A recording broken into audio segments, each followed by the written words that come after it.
ಐತಿಹಾಸಿಕವಾದಂತಹ ಒಂದು ಕಾರ್ಯಕ್ರಮ. ಇವತ್ತು ನಾವು 19ನೇ ಗೇಟ್ ಒಡೆದೋದಾಗ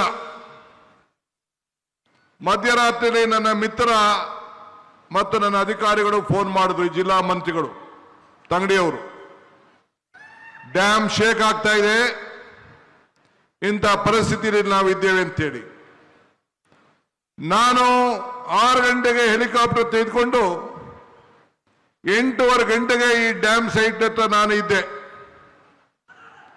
ಬಂದು ನಿಂತು ನೋಡಿ ಏನು ಮಾಡಬೇಕು ಅಂತ ತೀರ್ಮಾನ ಮಾಡಿ 1 ವಾರದಲ್ಲಿ ಇದ್ದಂತ ನೀರಿನ ಸಂದರ್ಭವನ್ನೇ ತೀರ್ಮಾನವನ್ನು ಮಾಡಿ ದಿಟ್ಟ ಪ್ರಯತ್ನವನ್ನು ಮಾಡಿ ಕೇವಲ 10-15 ದಿನದಲ್ಲಿ 19ನೇ ಗೇಟನ್ನು ಬದಲಾಯಿಸಿ ಈ ಭಾಗದ ರೈತರನ್ನ ಭತ್ತದ ಕಣಜನ್ನ ಉಳಿಸುವಂತ ಕೆಲಸವನ್ನ ಮಾಡಿ ನನಗೆ ಈ ಒಂದು ದೊಡ್ಡ ಸಾಧನೆ ಮಾಡಲಿಕ್ಕೆ ಅವಕಾಶ ಆಯಿತು. ನನ್ನ ವಿರೋಧ ಪಕ್ಷವರು ಟೀಕೆ ಮಾಡ್ತಾ ಇದ್ರು.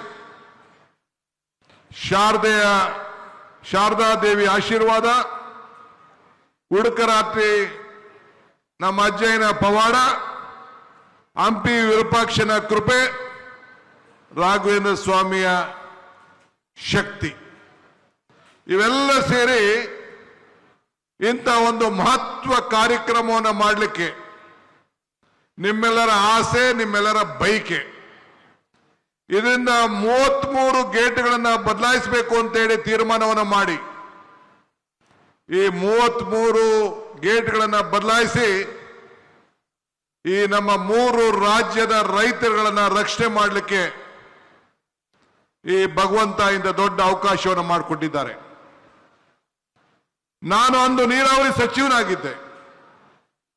ನನ್ನ ಶಾಸಕರು ಹೇಳ್ತಾ ಇದ್ರು, ನೀವೇ ಮುಖ್ಯಮಂತ್ರಿಗಳು, ಯಾಕೆ ನಮ್ಮ ಎಂಪಿಗಳನ್ನೆಲ್ಲ ನೀವು ಸ್ವಾಗತ ಮಾಡ್ತಾ ಇದ್ದೀರಿ ಅಂತ. ನಾನು ಅಂದು ನೀರಾವರಿ ಸಚಿವನಾಗಿದ್ದೆ, ಇವತ್ತು ಮುಖ್ಯಮಂತ್ರಿ ಆಗಿದ್ದೇನೆ.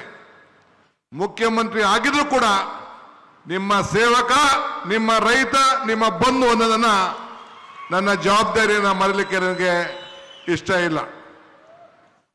ಇವತ್ತು ತುಂಗಭದ್ರಾ ಡ್ಯಾಮ್ ಅನ್ನ ನಾವೆಲ್ಲ ಕಾಪಾಡಿದ್ದೇವೆ. ಹಿರಿಯರು ಹೇಳ್ತಾರೆ, ಇತಿಹಾಸ ಮರ್ತವನು ಇತಿಹಾಸವನ್ನು ಸೃಷ್ಟಿ ಮಾಡಲಿಕ್ಕೆ ಸಾಧ್ಯ ಇಲ್ಲ ಅಂತ.